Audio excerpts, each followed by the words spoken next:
por motivos económicos o por motivos de distancia, ¿no? Pero sí hay las plantas medicinales, ¿no? Aprovecharán también de hacer una investigación de plantas medicinales de la zona, tanto naturales, nativas, como globales, comercializadas ya, y que puedan administrar con eso una medicina natural, fisiológica, científica, ¿no? Bien, empecemos entonces. Doctor, buenas tardes y compañeros. Continuando con las exposiciones, hoy vamos a explicar el tema de medicina natural y fisioterapia, para lo cual una breve introducción sobre medicina natural. Es un concepto muy amplio que nos va a permitir tratar un... siguiente, por favor. Que nos va a permitir tratar grandes variedades de medicinas complementarias y alternativas, y dentro de ellas tiene muchas ramas, y una de ellas es la fitoterapia. La fitoterapia es la rama de la medicina natural y tradicional que se va a basar en el empleo de los principios activos de las plantas medicinales. Estas ya pueden ser de forma natural o farmacéutica, con el objetivo de garantizar la prevención, la restauración y la promoción de la salud. En cuanto a la historia de la fitoterapia, esto se inicia a inicios de la fitoterapia desde la antigüedad. El hombre ha estado obteniendo por medio de plantas para poder aliviar las dolencias y también proporcionar bienestar a partir de las plantas, y esto ha sido ha sido una de las alternativas que les ha dado más resultado. En esa época el hombre utilizaba las plantas medicinales para tratarse, y también no tenía mucho conocimiento de ellas, sino que era de manera instintiva. Posteriormente, ya cuando se da paso a la recolección, a la agricultura, el hombre se encarga del cultivo de las plantas y la mujer se ocupaba ya también de la elaboración de los remedios.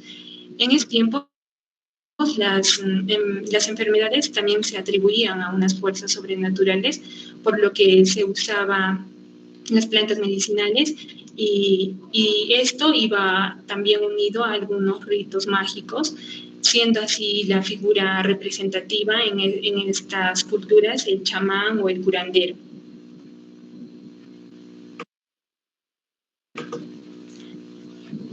Disculpe, un momentito, no estoy viendo la pantalla.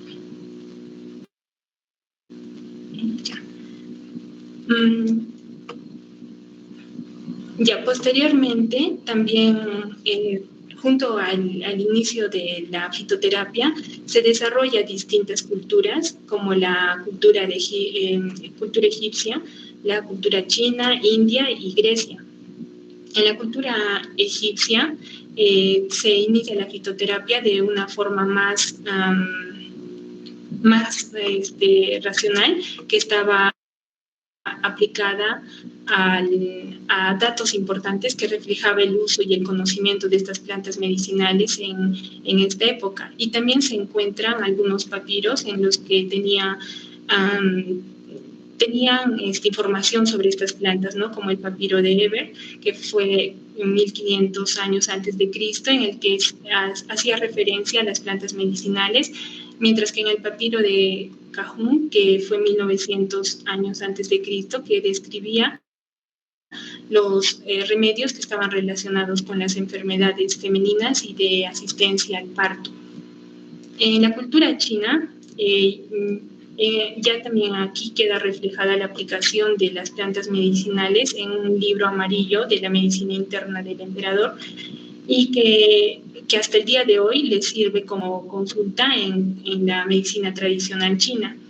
En la cultura india, el Ayurveda, que consistía en un sistema médico holístico, que esto quiere decir que era un concepto que estaba basado en integración total y global. En aquí también se basaban en la utilización de las plantas. Ahora, en la cultura grecia, que tiene gran parte del conocimiento sobre las plantas.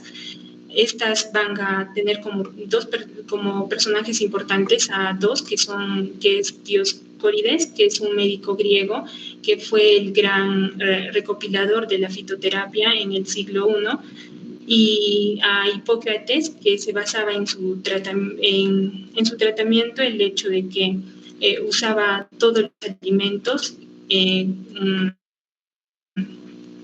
las propiedades para que puedan reaccionar en el organismo. Ahora, en la Edad Media se describe también, se describe un herbario que se utilizaba en la Europa Central, y este herbario era denominado el Herbarius Apuleius, que tenía datos de Plinio y Dioscórides, en el que mencionaba la utilización de las plantas, ¿no?, que era más específico. Ahora, en el Renacimiento fue uno de los primeros textos de la fitoterapia gracias a la imprenta, en el cual un conocido representante en esos tiempos fue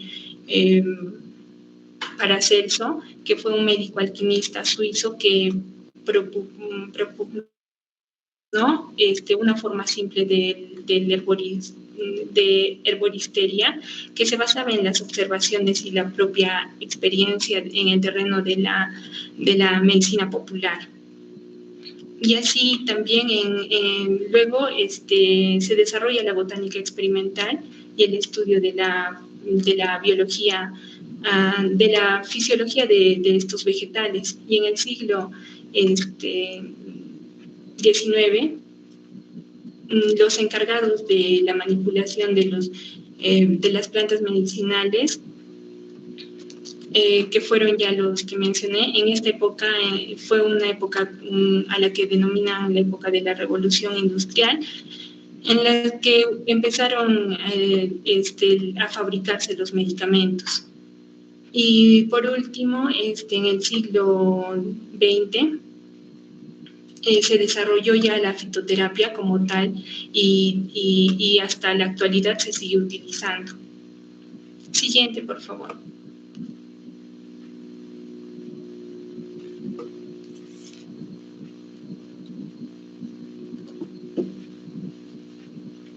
Ya.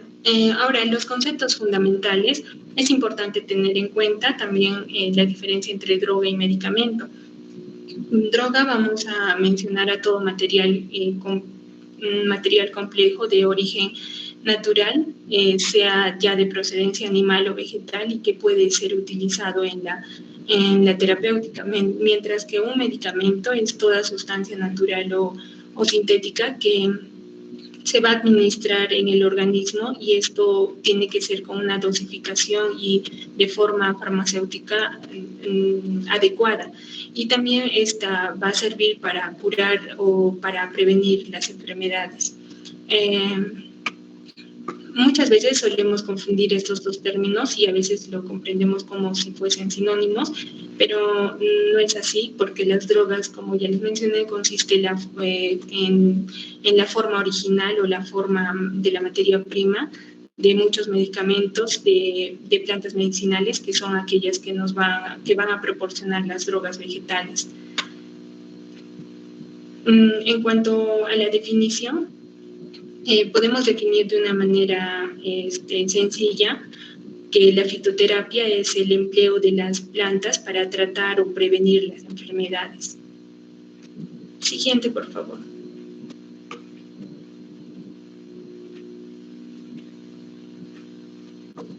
Ya. En cuanto a la sistematización de la fitoterapia, esta se va a apoyar básicamente en tres ciencias, que es la ciencia de la botánica, la farmacognosia y la farmacología.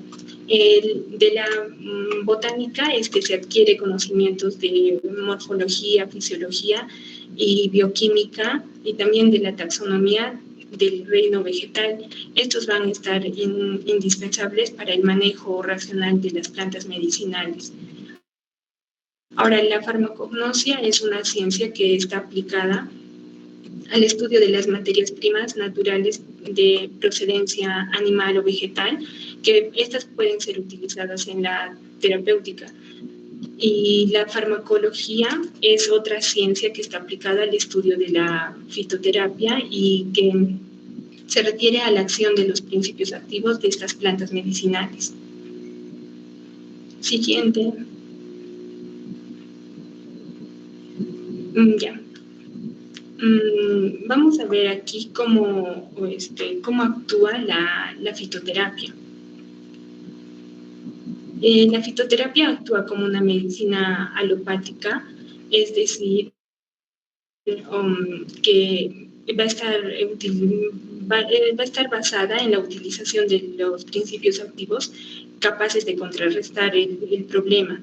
La utilización, diré, la única diferencia entre el producto de la fitoterapia y el uso de síntesis química es que el producto de síntesis se basa en la efectividad sobre la molécula aislada desarrollada en laboratorios, mientras que la primera se va a basar en la efectividad del fitocomplejo, es decir, del conjunto de los principios activos de todos los demás componentes naturales que se han obtenido a partir, que están contenidos en la droga.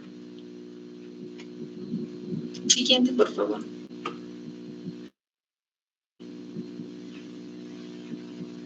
Ya, vamos a ver aquí algunas diferencias entre homeopatía y fitoterapia. La homeopatía hace que se aborde la enfermedad con sustancias que son capaces de desencadenar en el organismo las mismas reacciones de defensas con las que éstas van a poder afrontar la enfermedad. Es decir, que el mismo organismo va a poder solucionar el problema reaccionando y defendiéndose. Por esta razón también es que la homeopatía se va a diferenciar claramente de la fitoterapia, la cual al contrario va a actuar de manera alopática, es decir, que se va a basar en los principios activos que van a combatir o se van a oponer directamente a la enfermedad. Y vamos a ver también que la homeopatía utiliza plantas tanto beneficiosas como venenosas para poder preparar los remedios. Y esta se va a apoyar en tres principios básicos, que es la ley de la similitud, la microdosis y la individualización del tratamiento. En la ley de la similitud, esta se atribuye a un término de Hipócrates que decía que lo similar cura lo similar, pero también otro que lo define mejor es otro personaje, Hangel Ma, que era quien experimentó en sí mismo y también en sus discípulos diversas sustancias con las que se utilizaba esos remedios en esas épocas, comprobando que los preparaba adecuadamente para curar aquellos trastornos que producían los mismos. Ahora, en la microdosis, esta también es consecuencia de la ley anterior, que es la similitud, y menciona que si una sustancia produce un trastorno determinado para que pueda un trastorno determinado para que ésta pueda curarlo sin efectos secundarios, se administra a una solución muy diluida, es decir, que va a estar en dosis muy bajas hasta que no se pueda localizar ni siquiera el producto acabado. Y también tiene que estar de forma dinamizada, es decir, que esto se va a obtener mediante las agitaciones. Y por último, individualizada, que debe ser diferente en cada paciente. Siguiente.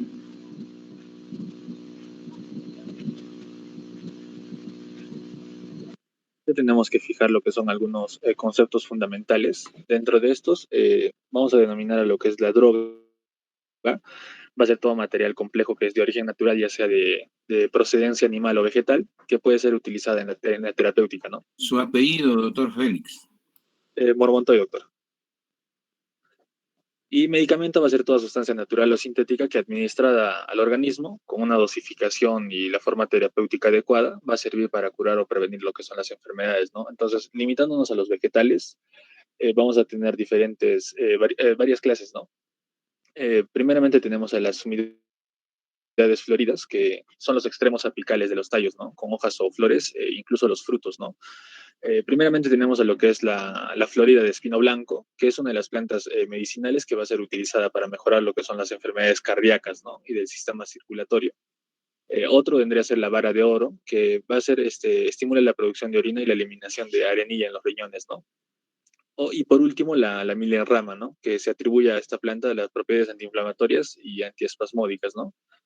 En otra categoría tenemos a las cortezas, que son tejidos protectores situados en la cara externa de los tallos, ¿no? Ramas y raíces. Por ejemplo, tenemos a lo que es la corteza de sauce, que contiene una sustancia llamada salicina, ¿no? De la cual se obtiene el ácido salicílico, que es el predecesor, ¿no? De la actual aspirina, ¿no? Esta salicina va a reducir lo que es la sensación del dolor, ¿no? Y además tiene propiedades analgésicas, antiinflamatorias y antipiréticas, ¿no?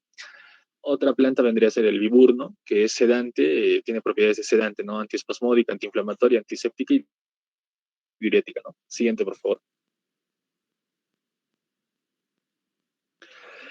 Otra categoría vendría a ser lo que son las hojas y foliolos, como las hojas de abedul, ¿no? Siguiente, las hojas de olivo y de salvia, ¿no? Siguiente, por favor.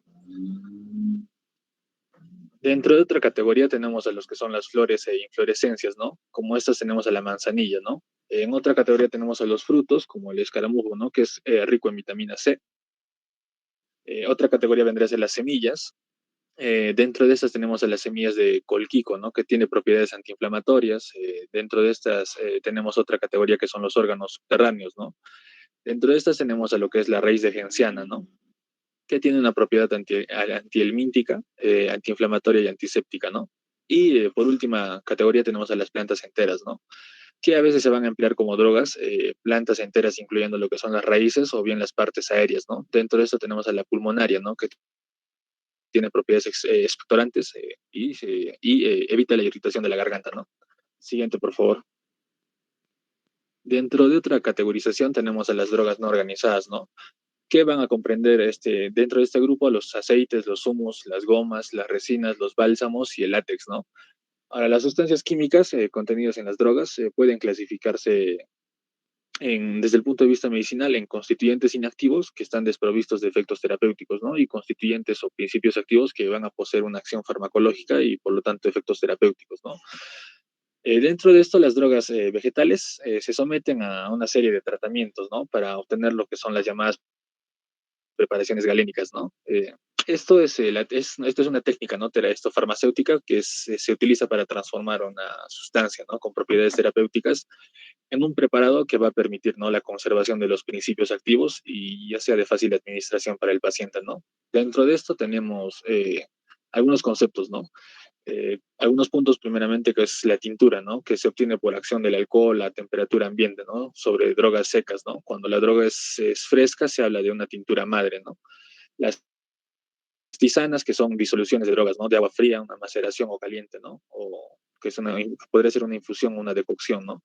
La infusión se va a obtener, ¿no? Vertiendo lo que es agua, hirviendo sobre las drogas, ¿no? La decocción se va a preparar cocinando en agua las drogas, ¿no? De 5 a 20 minutos. El extracto también van a ser disoluciones acuosas, ¿no? Que se van a concentrar por evaporación, ¿no? Y van a dar lugar a lo que son extractos que pueden poseer fluidos, ya sean pastosos, que tienen más o menos de 10 al 12% de agua, o los secos, ¿no? Que tienen menos del 8% de agua, ¿no? Y los jarabes, que, bueno, un jarabe se va a preparar, ¿no? Disolviendo lo que son 200 gramos de azúcar en 100 gramos de mililitros, perdón, de agua, y se le pueden añadir extractos de drogas vegetales, ¿no? Actuando así el azúcar como un agente saporífero y conservante, ¿no? Ahora, dentro de esto, los aceites esenciales, las tinturas, los extractos y una gran variedad de formulaciones ya van a ser para un uso interno o externo, ¿no? Interno voy a ser por vía oral, sublingual, ¿no? Nasal, y externo ya sea utilizado como cremas, pomadas o ungüentos, ¿no? Siguiente, por favor. Bueno, en esta diapositiva tenemos las preparaciones de las diferentes categorías, ¿no? Ya sea una infusión, la decocción, la maceración, una tintura madre, ¿no? El extracto, ¿no? Siguiente, por favor. Continuando con los componentes activos que van a estar presentes dentro de la gran variedad de plantas, estos van a variar en mayor y menor grado en función a la especie, el suelo y el clima en los que van a estar las plantas que vamos a considerar. Ahora, entre los componentes activos que tenemos al mucílago. El mucílago está presente en muchas plantas. Estos están compuestos por polisacáridos y su principal acción va a ser recubrir las membranas mucosas, sobre todo del aparato digestivo, para protegerlas de la acidez, de la irritación y de la inflamación. Estas igualmente van a funcionar en garganta, riñones y vías urinarias. Las saponinas, vamos a tener dos tipos de saponinas, las triterpenicas y los esteroidales. Las triterpenicas actúan como expectorante y ayudan a absorber los nutrientes, sobre todo en primavera, cuando estas se cultivan en primavera. Y los esteroidales tienen una fuerte acción hormonal, por ejemplo, el regaliz. Esto quiere decir que va a tener un efecto beneficioso, por ejemplo, en las mujeres para controlar cierto tipo de desórdenes hormonales. Los alcaloides van a ser de sustancia animal o vegetal que van a tener agregada dentro de su compuesto un nitrógeno cíclico. Estos son de gran toxicidad. Sin embargo, hay algunos que a dosis pequeñas son mortales, como la atropina y la adrenalina, y hay otros que a mayores dosis no presentan toxicidad. Estos van a actuar principalmente sobre órganos y sistemas ricos en lipoides, como es, por ejemplo, el sistema nervioso. Estos también se usan en muchos fármacos. De todos estos alcaloides son los más famosos y los más utilizados para formación de fármacos. Entre ellos son la vincristina, que es derivada de la vinca rosea, que es la que podemos observar acá, y que se utiliza como tratamiento para el cáncer. Y la atropina, que se encuentra en la belladona o la tropa beladona, que va a tener un efecto directo sobre el cuerpo, reduciendo los espasmos, calma los dolores y seca las secreciones. También tenemos el compuesto amargo. El sabor amargo va a ser un estimulante de la secreción de las glándulas salivares y también del sistema digestivo. Entre ellas tenemos el ajenjo, y estas generalmente, para aprovechar su compuesto y su acción, se utiliza en infusiones. También tenemos a los glicósidos cianogénicos y a los glicósidos cardíacos. Los glicósidos cianogénicos van a poseer una cantidad muy pequeña de cianuro. Estos van a actuar como un sedante y relajante sobre el corazón y algunos músculos motores. Por ejemplo, el sauco o las hojas del sauco van a actuar en el corazón, y la corteza del cerezo americano va a actuar en algunos músculos motores para evitar o para disminuir el dolor por contractibilidad. O sea, cuando hay macurgui por un excesivo funcionamiento del músculo, por ejemplo. Los glicósidos cardíacos son exclusivamente para el músculo cardíaco. Estos van a estar presentes en dos plantas específicas, que es la planta digital y la digital lanosa. La digital o digitalis purpurea y la digital lanosa o digitalis lanata. Estas sustancias las podemos encontrar como, por ejemplo, en la digitoxina, que es un fármaco junto con la digoxina y la agitoxina, que van a actuar como un potenciador inotrópico y vasmotrópico en el corazón. Estos van a actuar también como un diurético en diferentes tejidos. Los aceites volátiles se van a extraer de diferentes plantas medicinales. Estos van a ser concentrados del compuesto activo de estas plantas. Es un aceite de una determinada planta que se puede obtener con más de 60 componentes volátiles distintos. Por ejemplo, el árbol de té tiene 68 componentes diferentes y tiene más que todo una acción antiséptica. Otros que contienen sesquiterpenos, como la manzanilla, que tienen sobre todo una acción inflamatoria. Después seguimos con los glucosilanatos, que van a actuar principalmente con el dolor de cabeza. Estos son el rábano y la mostaza. La mostaza va a actuar generalmente más en el dolor de cabeza y va a aumentar en el flujo sanguíneo en la zona cuando ésta se pone como fomentos. Va a reducir también el funcionamiento tiroideo cuando sea necesario, y va a tener si se aplica como una fórmula de crema, va a tener propiedades irritativas en la piel. Hay que tener cuidado con eso. Entre otros compuestos activos, podemos observar a las antocianinas, los flavonoides, antraquinonas, cumarinas, taninos, fenoles y las vitaminas y minerales. Las vitaminas y los minerales están presentes en gran cantidad de las plantas. Las antocianinas, estas son particulares porque van a dar un color azulado a todas las plantas que la contengan. Va a mantener, estas cuando se consumen van a mantener un buen riego sanguíneo y cuando se someten a fomentos también cumplen esta función. Los flavonoides van a tener principalmente una función antiinflamatoria y van a mantener igualmente un mayor riego sanguíneo cuando se ponen como fomentos.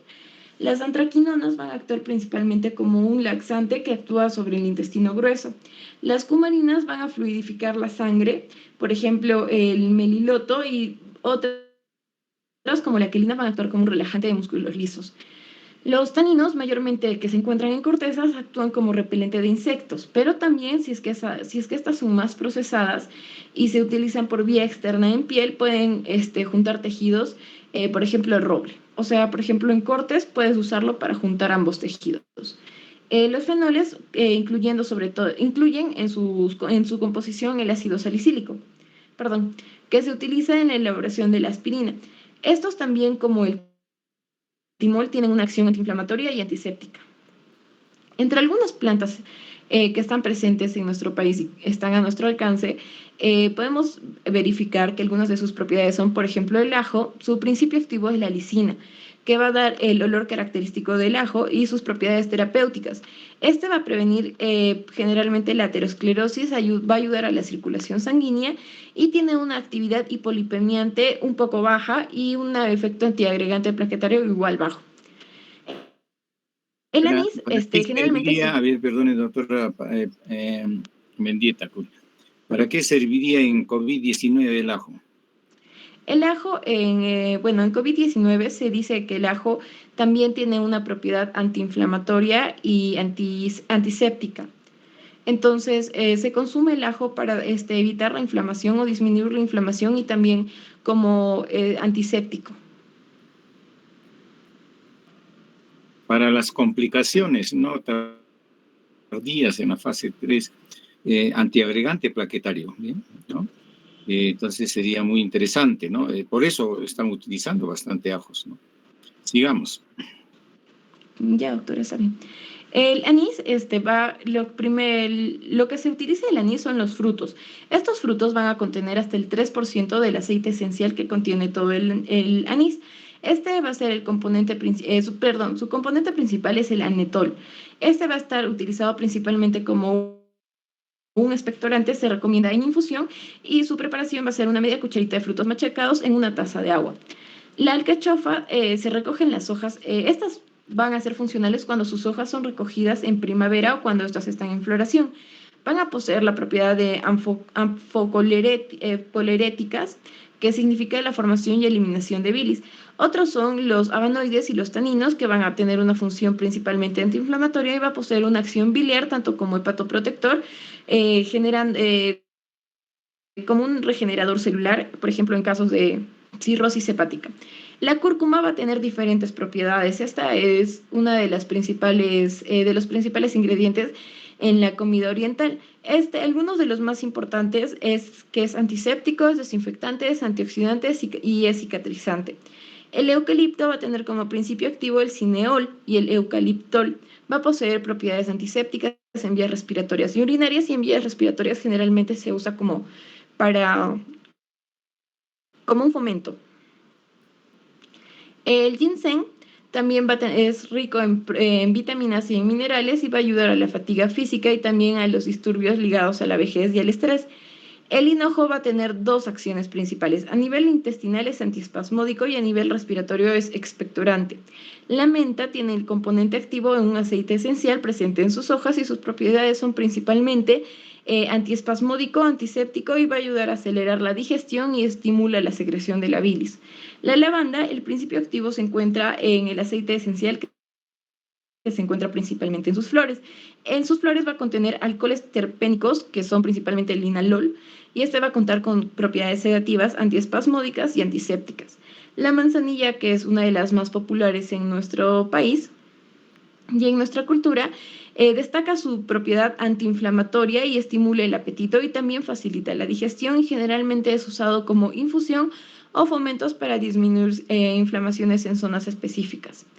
Entre otras tenemos el té verde, la ortiga, la papaya y el tomillo, la valeriana y el tilo, que contienen diferentes acciones. Por ejemplo, el té verde tiene la acción de acelerar la digestión. La ortiga tiene acciones inflamatorias, sobre todo en sus hojas. La papaya tiene la función de la protección de una capa encima de la mucosa gástrica. Sobre todo, la valeriana, hay varios estudios que la consideran como una flor sedante, que han aceptado el estudio en el que esta flor combinada con otros tratamientos va a cumplir una función de sedación y también de tranquilizante y relajante muscular.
Mi nombre es Enrique Quintana Coloma y yo les voy a exponer un artículo.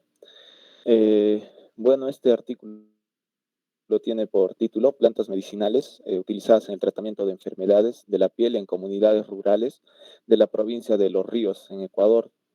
Tiene por autores a las hermanas gallegos Zurita, Maritza y Diana, y bueno, van a ser, ¿no?, de la Universidad Técnica de Babayo en Ecuador y de Guayaquil. Y bueno, esto ha sido publicado en El Cielo, julio del 2017, ¿no? Bueno, como introducción, tenemos que, bueno, las diversas prácticas de la medicina tradicional desarrolladas en todo el mundo han contribuido, ¿no?, enormemente a la salud humana, y sobre todo en atención primaria, en lugares donde, bueno, la medicina que nosotros conocemos, científica, por decirlo así, no ha llegado de manera eficaz, ¿no? Bueno, se considera como el primer pilar a este tipo de medicina alternativa, ¿no?, o tradicional. Además que en Ecuador las enfermedades de la piel van a ocupar el tercer lugar dentro de las 10 causas de morbilidad general. Y bueno, el objetivo es identificar de este estudio, ¿no?, las plantas medicinales que se utilizan en las comunidades, en lo que vendría a ser la prevención, tratamiento y curación de las patologías, sobre todo dermatológicas. Y también se estudian, ¿no?, las causas de diversos factores y basados en el análisis de datos que involucran a la interpretación explícita y los significados, creencias y funciones, bueno, de estos pobladores, ¿no? Acciones humanas. El siguiente, por favor. Siguiente.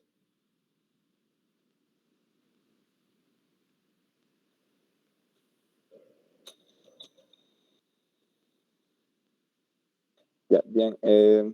Como podemos ver ahí en el mapa, se ha utilizado, ¿no?, la población, lo que vendría a ser el territorio, ¿no?, del cantón Babayo, que vendría a ser dos poblaciones, dos poblados llamados Pimoche y Febres Cordero, que van a estar ubicados al sur de la provincia de Los Ríos, de Ecuador.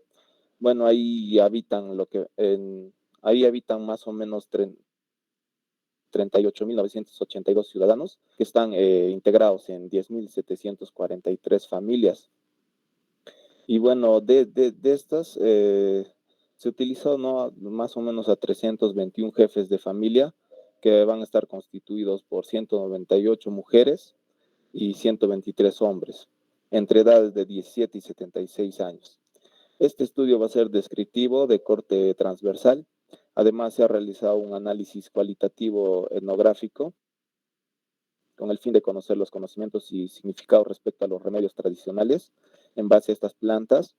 Y bueno, la observación directa y encuesta, para lo cual se utiliza el cuestionario de Plan UMED, ¿no? Bueno, dentro de los resultados se ha identificado, ¿no?, a estas 10 especies de plantas que vamos a tenerlos como nombre común, como los conocemos, como sábila, teatina, manzanilla, la palta o llamado aguacate también, el toronjil, el té amargo, el matico, la guanábana, la hoja del aire y la naranja. Estos, bueno, tienen aplicaciones en lo que vendría a ser la prevención, el control, el tratamiento de enfermedades, ¿no? Y van a estar implicadas en lo que vendría a ser en el tratamiento, por ejemplo, del acné, quemaduras, prurito, sarpullido y dermatitis, y ulceraciones de la piel, manchas y también hasta para el cuidado mismo de la piel, ¿no? Y acá en la tablita podemos observar que el más utilizado va a ser el aloe vera o sábila, ¿no?, que va a estar presente en las quemaduras. Sobre todo la aplicación va a ser para las quemaduras. El porcentaje de uso va a ser del 33,6% y para el acné en un 13,8%. También tenemos a la teatina, que va a ser muy utilizada, ¿no?, para el prurito en un 28,4%, también en inflamaciones o dermatitis en un 2,6%, en un sarpullido y en quemaduras. También va a ser el segundo más utilizado, ¿no?, en términos generales, en un 36,9%. También tenemos a la manzanilla, que también se utiliza para las quemaduras, prurito y sarpullido. y el resto de plantas, ¿no? Por ejemplo, tenemos a la hoja del aire que se utiliza en ulceraciones de la piel, a diferencia del resto. Abajo también tenemos otra tablita en la cual está, ¿no? Se ha estudiado el método de preparación, qué partes de la planta se usa, qué dosis y la vía de administración y qué finalidad también tiene. Como podemos ver, muchas de estas van a ser por vía oral y vía tópica, ¿no? Y bueno, por vía oral sobre todo van a ser por infusiones, y en la vía tópica se puede utilizar, ¿no? Ungüentos o cataplasmas o emplastos, como podemos ver. Y las dosis en su mayoría han sido de 1 a 3 veces. Algunas también se utilizan, ¿no? Baños de estas, como podemos ver en el cuadro. Y la finalidad de su uso en su mayoría van a ser para la curación, pero algunas van a ser preventivas, ¿no? Como la aloe vera o tal vez como en lo que vendría a ser la guanábana. Siguiente, por favor. Acá podemos observar otros dos tipos de cuadros. El cuadro de la izquierda va, como les decía, ¿no? Nos mide el porcentaje de uso que vendría a ser por vía oral en infusión o vía tópica, ya sea por baños, enjuagues o por aplicación, ¿no? Y acá también vemos que sobre todo es más utilizada la vía oral por infusiones. Estas plantas medicinales son más tomadas, por decirlo así. Y bueno, sobre todo está en la punta, ¿no? Como vemos, la sábila, la manzanilla y el toronjil. Antes, por favor.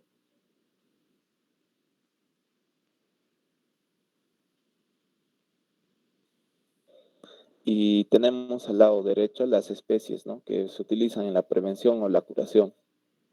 Y sobre todo estas están más utilizadas en lo que vendría a ser la curación, en las principales, ¿no? Como la sábila, la manzanilla, el toronjil y la teatina. Bueno, dentro de la discusión, recalcar que se estima que un 80% de la población ecuatoriana depende de la medicina tradicional y por consiguiente de las plantas o productos naturales para la atención primaria de la salud. Y se han identificado estas 10 especies de planta y sus aplicaciones en enfermedades, ¿no? Como el acné, las quemaduras, el prurito, sarpullido, dermatitis, ulceraciones de la piel. Y el 100% de la población utiliza plantas medicinales, ¿no? Para estas afecciones. Bueno, y al final se requieren más trabajos sistematizados de investigación como objetivo de correlacionar el saber popular y la efectividad farmacológica. Y bueno, hasta el momento se sabe que son incipientes, ¿no? Gracias. Siguiente. Sí, aquí hay que tener en cuenta la Melissa officinalis o toronjil. El toronjil hay que tener mucho cuidado en pacientes con hipotiroidismo, sobre todo en pacientes mujeres, ¿no? Acá en la zona, en la región del Cusco, hay mucho hipotiroidismo por deficiencia de yodo y por otros procesos inflamatorios que orientan a hacer procesos autoinmunes. Entonces, el toronjil debe ser contraindicado en pacientes que tienen patologías tiroideas, principalmente hipotiroidismo, ¿no? Y así sucesivamente uno indagando más vademecums fitoterapéuticos, uno encuentra muchos conocimientos que no están bien difundidos en la ciencia médica, pero que han sido investigados, ¿no? Con artículos científicos, investigaciones según el método científico, pero no es difundido mucho debido a la competencia, ¿no? Con la farmacopea industrial, ¿no? Son conflictos de interés. Entonces es bueno, siempre de acuerdo a las especialidades a que se van a dirigir ustedes, hacer repasos, ¿no? Revisiones sobre plantas medicinales según especialidades. Sobre todo, por ejemplo, en el sistema nervioso central hay mucho avance en lo que se ha visto en neurotransmisores centrales, periféricos, receptores, etcétera, ¿no? Y hay una nueva especialidad de fitoterapia cultivada desde mucho antes, muchos siglos antes, pero que cada vez se está perfeccionando por sus hallazgos clínicos, efectos o biológicos, fisiológicos en la persona, las llamadas plantas sagradas, ¿no? Dentro de estos están la ayahuasca, etcétera, que probablemente lo van a ver ustedes ahora. Muy bien, sigamos.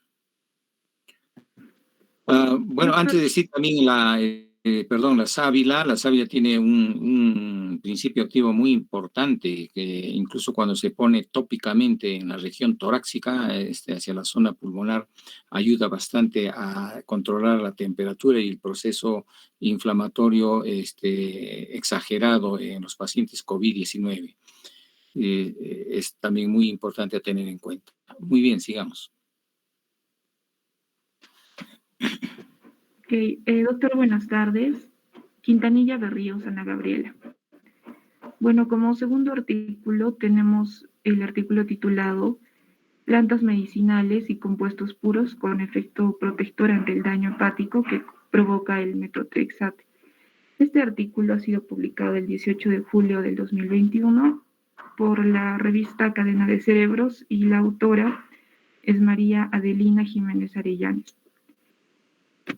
Como introducción y para tener en cuenta, recordando un poco también, el metotrexate, como sabemos, es un antimetabolito del ácido fólico que se utiliza para el tratamiento y también para profilaxis de una gran variedad de enfermedades, ¿no? Dentro de ellas podríamos mencionar enfermedades autoinmunes como neoplásicas, como puede ser la psoriasis, asma, artritis reumatoide, lupus, y el embarazo ectópico también. Este fármaco es considerado como un fármaco antirreumático modificador de la enfermedad, primordialmente utilizado en el tratamiento de la artritis reumatoide, como sabemos, ¿no? Hace 20 años se usa y uno de sus beneficios es que tiene una alta eficacia, una rápida acción, bajo costo, y también el más importante es que tiene la capacidad para detener la progresión de estas enfermedades autoinmunes. En cuanto por el lado de la artritis reumatoide, también es un problema de salud pública en todo el mundo porque esta conlleva un gran impacto socioeconómico, ¿no? Debido no solamente a su alta prevalencia, sino también a sus complicaciones, que las más importantes podemos dar mención a su largo tratamiento y por la discapacidad que genera en el paciente y por consiguiente la mala calidad de vida que lleva, ¿no? Ahora, el tratamiento de la AR se basa, como sabemos también, principalmente en los fármacos, que incluye dentro de estos al metotrexate, entre otros, ¿no? Como la cetirizina, la sulfasalazina, entre otros, y esto con el objetivo de, uno, disminuir los síntomas y otro, regresionar o prevenir la progresión de la misma enfermedad. Sin embargo, estos fármacos, como el metotrexato, provocan efectos secundarios severos, ¿no? Tales como la hepatotoxicidad, principalmente también la leucopenia, la mielosupresión, fibrosis pulmonar y riesgo para contraer algunas infecciones. Entonces, los efectos secundarios, los efectos adversos, se ha visto que se presentan casi en el 80% de personas que usan de este fármaco y en el 35% de los pacientes abandonan el tratamiento, haciendo que la progresión de la enfermedad, que en este caso vendría a ser la artritis reumatoide, progrese. La hepatotoxicidad en el metotrexate se considera como el efecto secundario más grave y común, ¿no? Dentro de ello, induce cambios a nivel histológico en el hígado, tales como hipertrofia de las células estrelladas y hasta en el peor de los casos puede producir fibrosis hepática. Entonces, tomando en cuenta estos daños que provoca en el hígado, el objetivo de este artículo en sí es explorar acerca de compuestos naturales, plantas naturales en los cuales puedan prevenir o puedan proteger al hígado, ¿no? De como una forma de contrarrestar el efecto del fármaco. Entonces, a ver, siguiente, por favor. En cuanto a los materiales y métodos, en este artículo se han revisado artículos científicos de los últimos 10 años, donde básicamente describen, ¿no?, el efecto hepatoprotector de extractos orgánicos de plantas ante el daño hepático que es provocado por el metotrexate. Dentro de las herramientas de búsqueda fueron variadas, se utilizaron PubMed, Web of Science, Scopus, Google Scholar Y de todas estas hallazgos de artículos científicos se encontraron 89 artículos, generalmente la mayoría en idioma inglés, y de los cuales 7 describen el efecto hepatoprotector de extractos de plantas medicinales y 16 para compuestos naturales o sintéticos. En cuanto a los resultados, se ha hallado un efecto hepatoprotector de algunos compuestos naturales contra el daño inducido por el metotrexate. Dentro de estos compuestos naturales podemos encontrar al carbacrol. Este se va a encontrar generalmente en los aceites esenciales como los del orégano y del tomillo también. El resveratrol, que se encuentra en la piel de las uvas rosadas, los arándanos, las frambuesas y las moras. También el licopeno, que es una sustancia química la cual es responsable del color rojo, ¿no?, de las frutas y verduras. El ácido clorogénico también, que se obtiene principalmente a través de los siguientes alimentos, como el café verde, la alcachofa, la canela y en menor cantidad del maní. La timoquinona, esta se va a encontrar en la planta Nigella sativa, que se procede de lo que es el comino negro, como se conoce comúnmente. ¿Y cómo se realizaron estas evaluaciones para comprobar estos resultados? Bueno, tomando en cuenta al compuesto natural que es el resveratrol, se ha procedido a la evaluación en ratas Wistar con un esquema de tratamiento, ¿no? Aquí han hecho 4 grupos. En el grupo 1, el grupo control. El grupo 2 se le administró metotrexate, 7 miligramos por kilo por día por vía intraperitoneal. Al grupo 3 se le administró metotrexate en la misma dosis del anterior, más resveratrol en dosis de 20 gramos por kilo por día vía intraperitoneal. Y el grupo 4 solamente se le administró resveratrol en dosis igual de 20 miligramos por kilo por vía intraperitoneal. Después del tratamiento, que duraron 3 semanas, se le sometió a las ratas a un examen de sangre, específicamente a determinar su perfil hepático, en el que se tomaron en cuenta valores del aspartato aminotransferasa, la fosfatasa alcalina, la alanina aminotransferasa, enzimas en sí de función hepática, ¿no? Y también se le realizó la biopsia del tejido hepático. Y los resultados o la conclusión a la que se llegó fue que en el grupo 2, que se le administró solamente metotrexate, las enzimas hepáticas estaban elevadas y habían cambios significativos en la biopsia del tejido hepático, mientras que en el grupo 3, que se le administró metotrexate y resveratrol, en el grupo 4, las enzimas estaban no tan elevadas, pero tampoco llegaba a los valores del grupo control, que no habían recibido ni metotrexate ni resveratrol. Y de la misma forma que se procedió a hacer el resveratrol, se realizó con cada uno de estos componentes, llegando al resultado en común, ¿no?, que era el efecto hepatoprotector de estos compuestos contra el daño inducido por el metotrexate. Siguiente, por favor.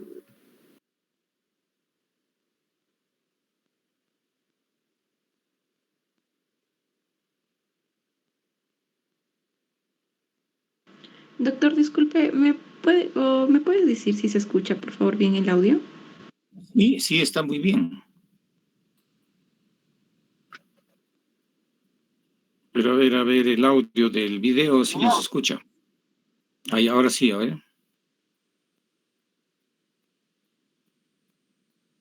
No, no se escucha. Ahora sí, ahora sí.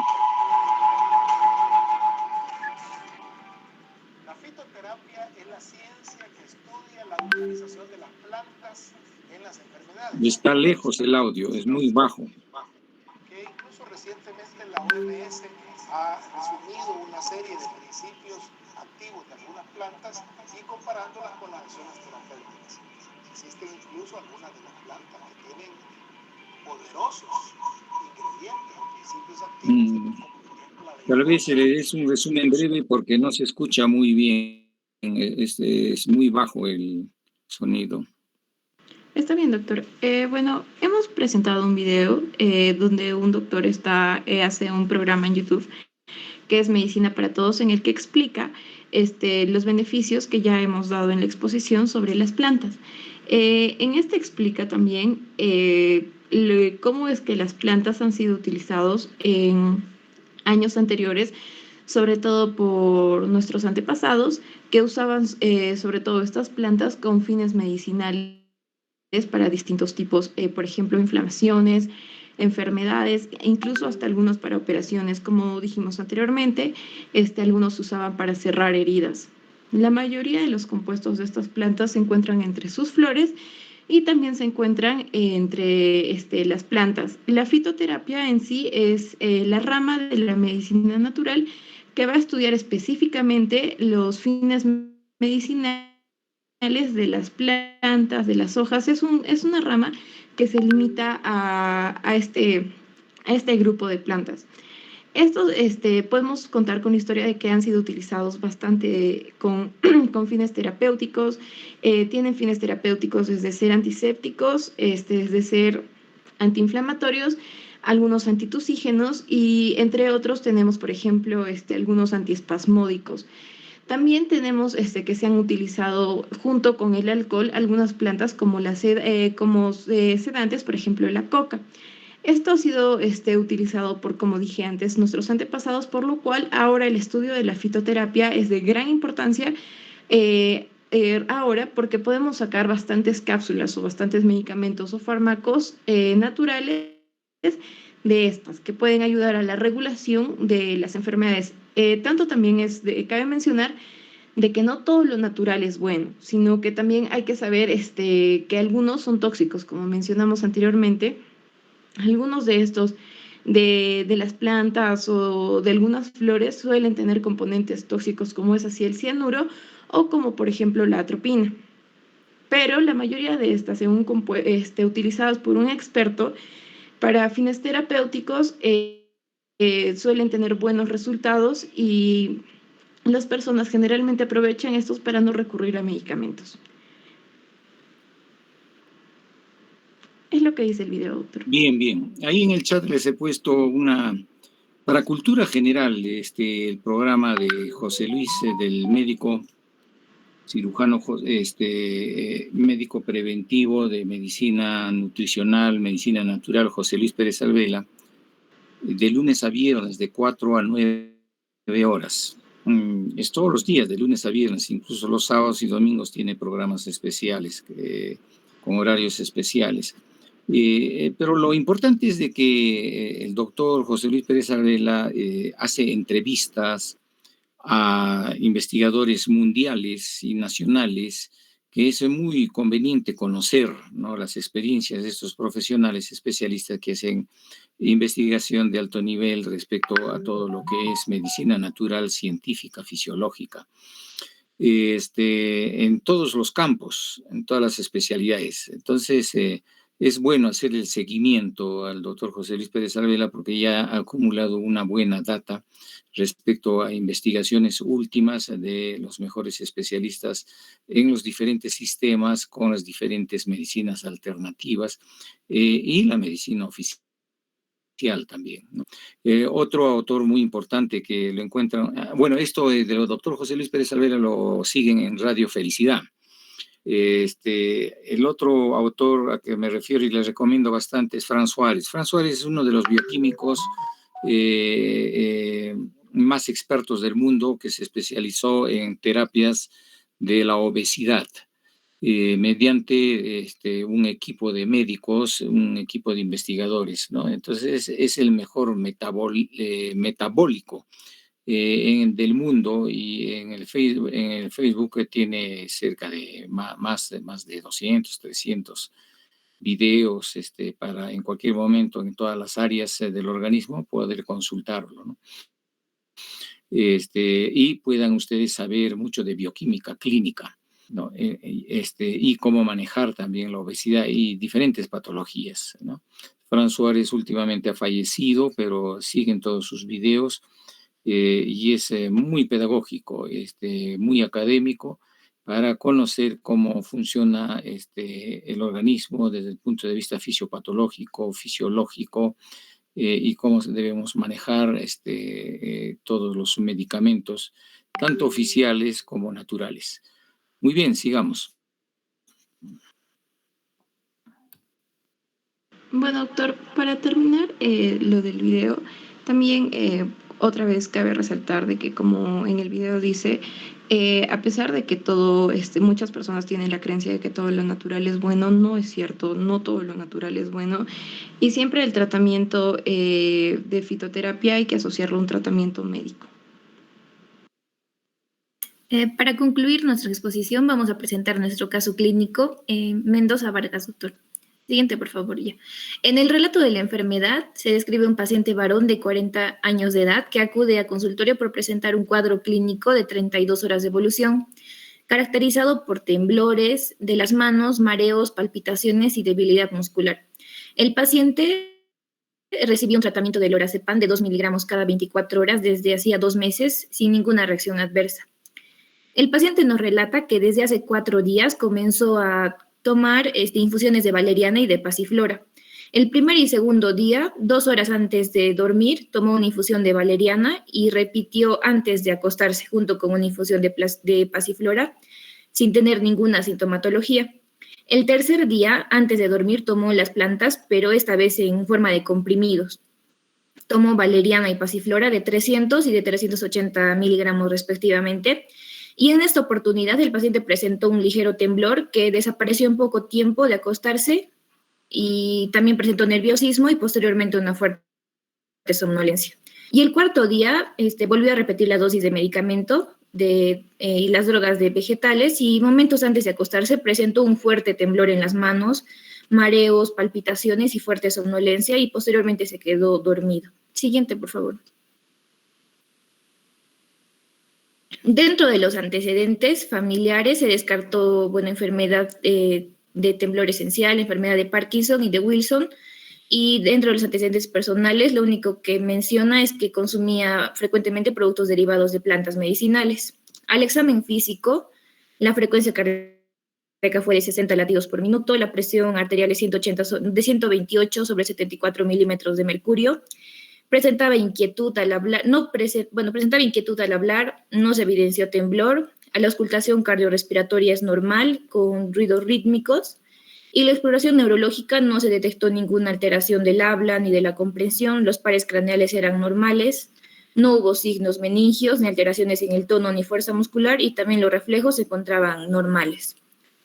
En el diagnóstico, teniendo en cuenta todos los datos que vimos, se trató de un trastorno del movimiento episódico debido a una interacción plantas-medicamentos y se le indicó que solo requería un control y seguimiento. Siguiente, por favor. Señora Sauña, doctor. Respecto a la discusión y las conclusiones, tenemos que tener en cuenta que el lorazepam, al ser una benzodiazepina, normalmente están usados en casos de ansiedad, como en el caso del paciente. Y uno de sus efectos adversos es que agravan los temblores y la sedación, de los cuales tenemos que tener en cuenta que hubo una interacción con otros productos naturales, como es la valeriana y la pasiflora. Entonces, la valeriana es un producto que posee muy poca toxicidad, pero cuando se sobrepasan sus dosis, casi una dosis terapéutica entre 2 a 3 gramos, pues se produce una intoxicación y como consecuencia se exacerba mucho más los temblores y las palpitaciones. La pasiflora igual, es una droga vegetal en la cual también está recomendada en el tratamiento de ansiedad y el insomnio y también posee estos efectos sedantes. Entonces se observó que la interacción entre estas tres sustancias, se podría decir, generaron este cuadro clínico en el paciente. Entonces tenemos que tener en cuenta algo muy importante. En el caso, el seguimiento se dice que ha sido favorable y como conclusión se obtiene que la sintomatología del caso era episódica y se centraba en una posible interacción de las benzodiazepinas y las plantas con los receptores GABA. Entonces tenemos que tener en consideración de que la responsabilidad del médico es muy importante, más que todo para las terapias populares y naturales en este caso, ya que tenemos que informar a la misma población informar a la población sobre el uso adecuado de la medicina popular y la fitoterapia, lo cual incluye dentro de esto medidas preventivas para evitar ese tipo de intoxicaciones.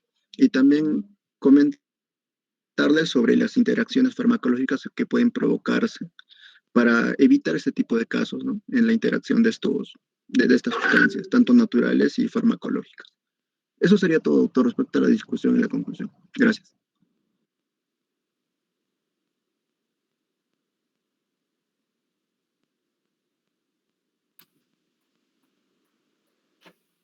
Bien, Necochea Aybar. Doctor, no tiene conexión, hace poquito le sacó del sistema. Ah, ya. ¿Pero Sí, estuvo al inicio en presente? sí, doctor, si no, se le acabó sus datos y me estaba pidiendo que le disculpe con usted. Bueno, ya en la práctica tendrá que estar ella empezando, ¿no? Bien, la valeriana también tiene un efecto potenciado con el alcohol. La valeriana es uno de los productos sedantes, calmantes, bastante utilizado, tanto en la farmacopea natural como oficial. Entonces hay que tener mucho cuidado y es un llamado para que ustedes revisen bastante, ¿no? Los efectos secundarios, los mecanismos de acción, esto es en farmacología clínica, es importante revisar, ¿no? Porque tiene que ver mucho con los neurotransmisores centrales, con la inhibición de algunos, de la dopamina, de la serotonina, etc. Y se potencia mucho con el alcohol, ¿no? Aún con pequeñas dosis, ¿no? Entonces, y así sucesivamente uno empieza a conocer más de lo que es farmacología clínica a través de la fitoterapia. Es muy interesante esta rama para que ustedes también tengan el uso preventivo, sobre todo preventivo, ¿no? Con plantas medicinales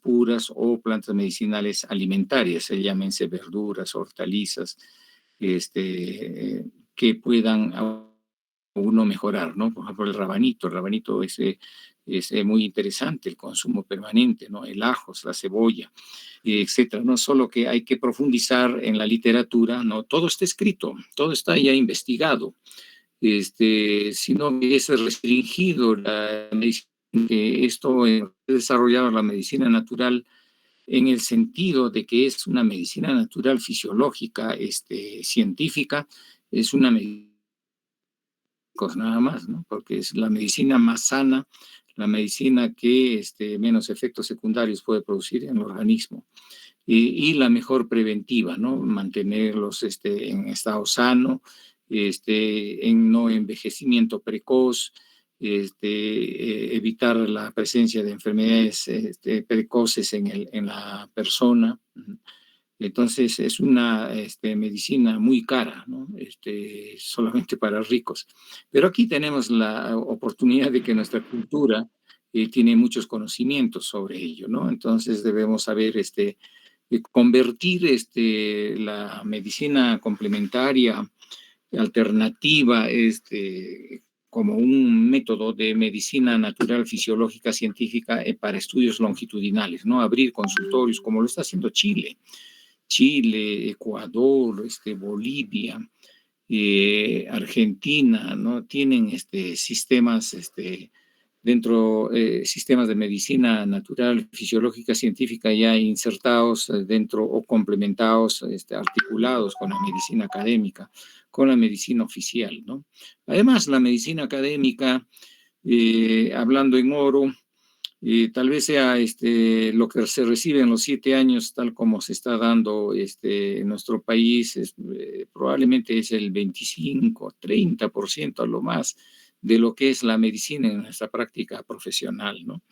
El resto, el 70%, el 60%, ustedes van a tener que aprender, ¿no? Conocer, sacar una experiencia válida ya en la práctica profesional con el estudio continuo, ¿no?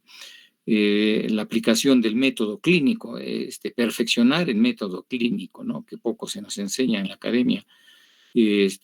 Para eso les he dado las herramientas, ¿no? Del proyecto Carrión, las herramientas del enfoque Dolnel, con el cual ustedes pueden sistematizar su experiencia, ¿no? Está ahí la doctora Necochea, a ver, adelante. Doctor, buenos días. Disculpe, estoy teniendo problemas con el internet. Discúlpeme, por favor. ¿Podría Bien, dar bien. algún aporte, doctor, por favor? Adelante, doctor.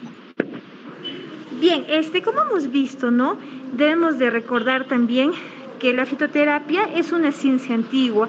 Y lo que quería aportar básicamente es que si bien es cierto las plantas son beneficiosas, hay que tener en cuenta que también pueden causar reacciones adversas. Una de ellas, por ejemplo, es en cuanto a la chía. Algo que se dice de la chía es que esta ayuda bastante a lo que es el adelgazamiento para las personas que tienen tal vez un sobrepeso o están, claro, un sobrepeso, ¿no? Entonces, ¿qué hace la chía? Cuando tú lo tomas mucho, te puede bajar la vista, ¿no? Entonces, lo que indica, según la fitoterapia, es que la chía se tiene que tomar en la semana unas 3 veces y después, unas 2 veces, perdón, y después dejar, ¿no? Dejar el uso de la chía.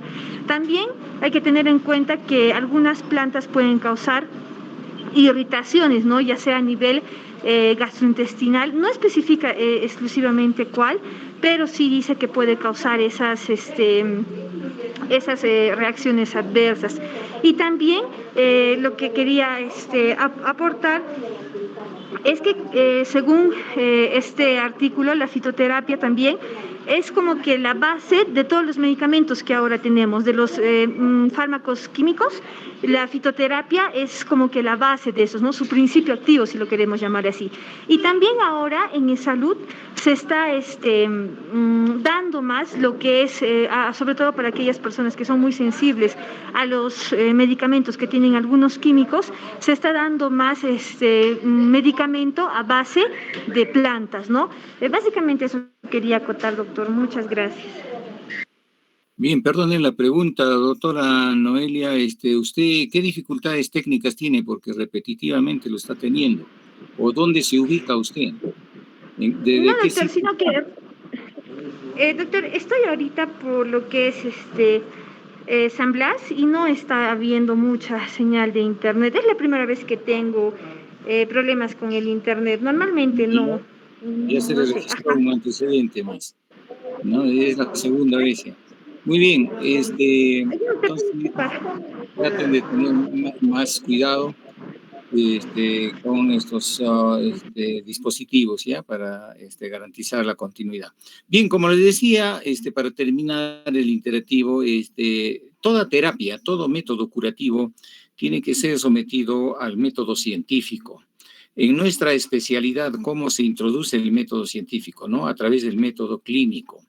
Entonces, el método clínico con el uso racional y metodológico de la historia clínica, estamos entrando dentro del campo de la metodología y sistematización de los conocimientos en forma adecuada. Entonces, la especialidad del médico es cultivar y desarrollar y perfeccionar el método clínico, dominando la historia clínica, ¿no? Entonces, en toda su estructura completa de la historia clínica, ¿no? Entonces, y sometiéndolo siempre a una evaluación de investigación, ¿no? Entonces, en las medicinas alternativas, el mejor modelo de investigación es los estudios longitudinales, ¿no? Longitudinales. El más definitivo, el que va a ir dándonos más información a través del seguimiento longitudinal que se le puede hacer.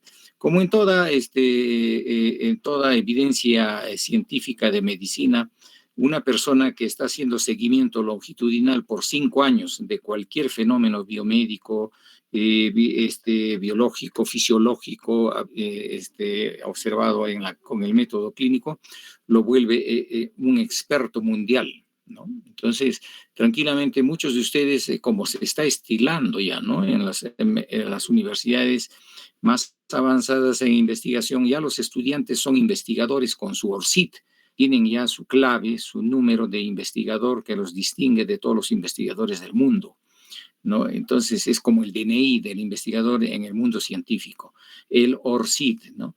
Entonces, ojalá que ustedes ya vayan inscribiéndose en el ORCID, investigadores de la Universidad Andina del Cusco, a través de pertenecer a los centros de investigación o a los círculos de investigación en el Instituto de Investigación de la Facultad de Ciencias de la Salud. También la universidad ya ha iniciado su organización inteligente a través del Instituto de Investigación de la Universidad Andina del Cusco, ¿no? Donde debemos liderar con investigaciones de todo tipo de los fenómenos biomédicos, biológicos, fisiológicos, de adaptación y desadaptación que se producen en el laboratorio ecobiofisiológico de la altura, ¿no?